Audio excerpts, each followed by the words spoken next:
everybody, I have another tutorial for you today. We're going to be making a greeting card for the holidays and I will show you what it looks like. Here we go. You can get it out of the envelope. It looks like this. So it's a simple Christmas tree with some metallic tones and it says Merry on the top. So I'll show you how we make it. I'm going to get started with a pretty vibrant green color. So I'm going to go in with this color here. Yes, you can see that. And that's going to be my first layer. I find that to make a Christmas tree that's nice and full, it really does help to layer on color. And the best way to do that, I find, is to start with like a lighter color, like this kind of vibranty green here. And then you can build upon that with your darker shades over top. So if you're only using one shade, it just means using kind of a more watered down version of that shade as your first shade. But otherwise, if you're using different greens like I am today, it basically just means using your kind of darker, lighter, shade first, so that when you layer on top, you can still kind of see a little bit of your lighter shade peeking through underneath, and that will help give kind of the impression of fullness. And Christmas trees always look, I think, the most festive when they look full.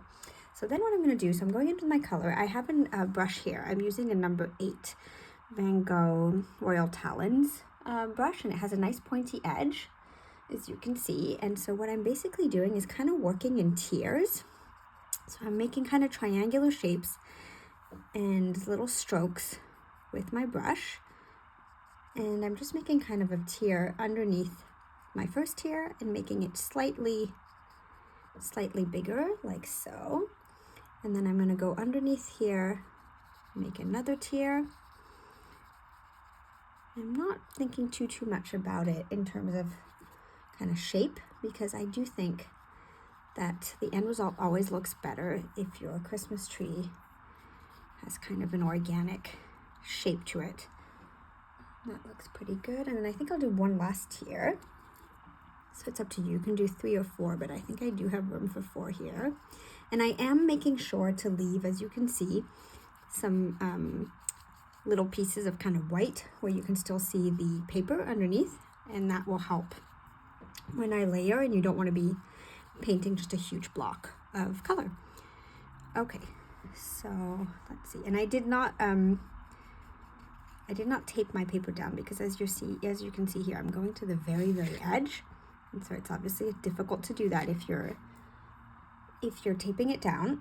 But when I'm done and when my card is dry, I will weigh my card down with a stack of heavy books, and I'll make kind of this movement here where I kind of get the card as straight as I can, and then I'll weigh it down for at least overnight. And usually that does the trick to get a perfectly straight card the next day. Okay, so I think that looks pretty good. And what I'm going to have to do now is let this dry, and then I'll do my second layer over top. So I'll meet you back here in a couple minutes. Okay, I'm back. My card is just about dry. If it's not 100% dry, that's okay, but you do want it to be fairly dry so that the upper layer that we're going to add on now does not mix. So I've mixed while I was waiting for it to dry. I actually used a hairdryer, so I have a bit of a scared cat. I have a little cat that's with me in the studio today who does not like the sound of the hairdryer. If you have a cat at home, tell me if your cat does that too, but my cat goes absolutely crazy when there's a hairdryer going off. It's really not his favorite sound.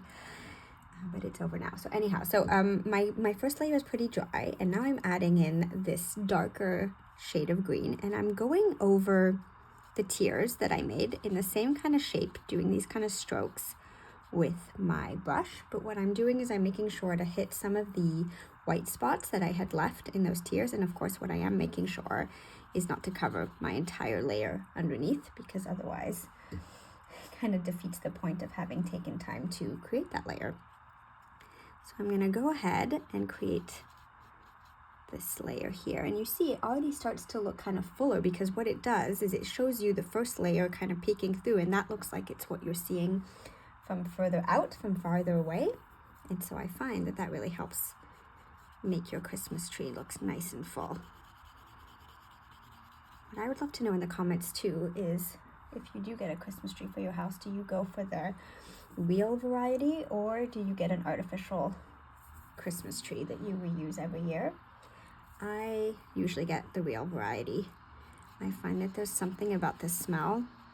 Oh, there's some construction outside. I hope you can't hear that. I find that there's something about the smell of a Christmas tree that to me really means that the holidays are here. So I usually tend to get a real Christmas tree. All right. But if you do have an artificial one that you highly recommend, I'm interested in looking at those options too, so let me know in the comments. Okay, so this looks nice and full, and what I will do now is I will let this dry. So I'll see you back in a couple of seconds. Okay, so this has now dried, and what I'm going to do, I think I'm going to take, I have a little bit of gray color that I have mixed here, and I think what I'll do is I'm just cleaning out my brush here. I think what I'll do is I'll just create a very slight frame at the very top of my Christmas tree, and I think when that's dry, I will stamp a greeting message over top. So I'll make it very faint, just kind of creating basically like a simple kind of text box really. And then I can put my messaging kind of over top. So do it like so, and let that dry while I work on the rest of my design. And this, the paper I'm using here is 4x6, I should say. I find that that's a good kind of greeting card size. There we go. Okay, so I'm just gonna even this out a little bit, and then there we go, and then let this dry. Okay, so now I'm going to create the tree trunk, and I think for this I'm going to go for a black. I know people often do brown, but I actually quite like the look of a black trunk. Oh my goodness, there's so much construction outside. If you're hearing that, I'm sorry, but it's been going on and off all day, so I can't really avoid it today. Okay, so I just mixed some black paint here, and I'm just going to go ahead and make kind of a simple rectangular shape. And what I do like also about doing a trunk in this tone is that the lettering I'm going to use for my greeting is going to be black, and I find that that kind of echoes with the trunk, and it kind of goes together pretty well. So let's see, I'm going to dip my brush in the water to get my paint a little bit less dark now, just to get a little bit of variation of color. There we go. Just clean this off like so. And there we go. Okay, I think that looks pretty nice. And now I'm going to move on. I'm going to take a smaller brush, and I'm going to move on to making some of my metallic details, my little ornaments. So let's see. I'm going to reach for this brush here, which is a Winsor & Newton Cotman round brush in a number 1, and it looks like this. And now I'm going to go ahead and I think I'm going to use this palette, the Kuretake palette, which I've talked about before, but I'll put all the information in the description box. And I'm going to go for this color here, which I think is number 902, this kind of nice gold color right here, which is a nice opacity and will show up really nicely on top of my green watercolor. Oh, and while I'm mixing this, I should say, please leave me a comment or like or subscribe if you like these kinds of kind of holiday themed DIY greeting card videos, just to let me know that you're watching and that you would like me to make more of these. It's just a nice way to communicate with me so that I know that these kinds of videos are resonating with you. Okay, so now I'm just going to go ahead and make kind of some whimsical little circles. They don't all have to be the same size, but you kind of want to make sure that they're not symmetrically perfectly placed, basically. You want it to look kind of natural, so you're just trying to place them in different areas around the Christmas tree. I really like this gold color. I actually swatched it when I made a video all about gold, which I can put in the description box down below if you're interested in purchasing some gold color and you're not really sure where to start. But this gold has been a happy surprise. I quite like it.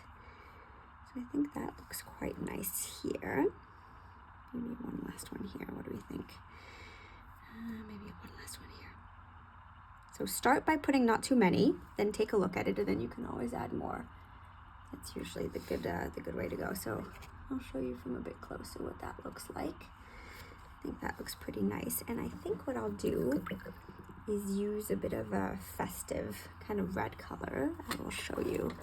Let me just take a look. I have this palette here from Rico Design that I quite like.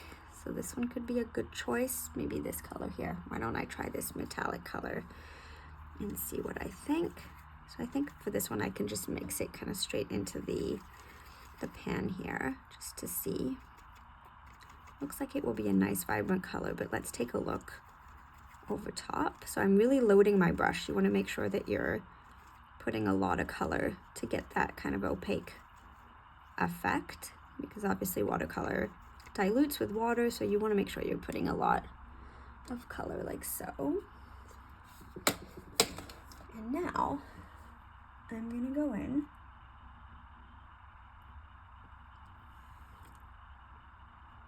and add in some little dots of this color, which is actually quite a nice color. I don't know how well this is picking up on camera, let's see, but it's actually a really nice color. And actually, you know what, now that I see this, I think I'm going to make these circles just a little bit bigger so that I make them look kind of different from my gold ones, and kind of varying the size is always a good kind of way to achieve a more whimsical kind of effect. So let's see here, I need a little bit more of my color. I'm gonna mix that in. And it's funny because the color doesn't actually look exactly like it does in the pan, which is often the case, which is why you need to try it out. But I think it actually looks pretty lovely. Let me move you around like so and make my circles. I actually find this quite relaxing to do. Here we go. Add a little bit more. I'm almost done here. You could do it obviously just with the metallic kind of gold color if you want. But I find that the two colors together look quite nice, especially against the green. And I like that I use this more vibrant green at the bottom, because having that kind of peek through underneath the darker green, I think makes it really pop. I think I might need one or two more, but I'm almost there. And maybe one here, maybe one here. I think that looks pretty good. It really has a nice sheen to it. I'm quite happy with that. That looks really pretty. Okay, so now I'm going to go ahead and stamp my card. So I think I'm just going to write the word Mary. M-E-R-R-Y, Mary. Here we go. So I have my ink here, which is this all-purpose ink pad that you'll see me use. I quite like it. And I have this stamp alphabet kind of kit that looks like this. So let me see. And I have talked about this kit before. Let me take out my letters. So I have my M, my E, my R, and my Y. There we go. And obviously I'll make my R double. And then I have a little bit of paper towel because I will take a look here, and you'll see that it gets kind of on the side of the stamp, and I like to take that off to try not to get that line, that edge that I don't always really like. It can look nice sometimes, but often I like just the letter itself if I can get there. So there we go. And then I'm going to go ahead and just stamp. Press nice and evenly. And there we go. I have my M. And then I'm going to go ahead with my E and do the same thing. And I think what I will do is maybe speed you along until I've gotten to the end of my Mary message. All right, I've stamped it, and this is what the card looks like. It's a simple little Mary message on top. And this is what it looks like a little bit from up close. So there you have it. If you do make it, please tag me. I would love to see your rendition of this card. And until then, I'll see you in the next video. Bye everyone.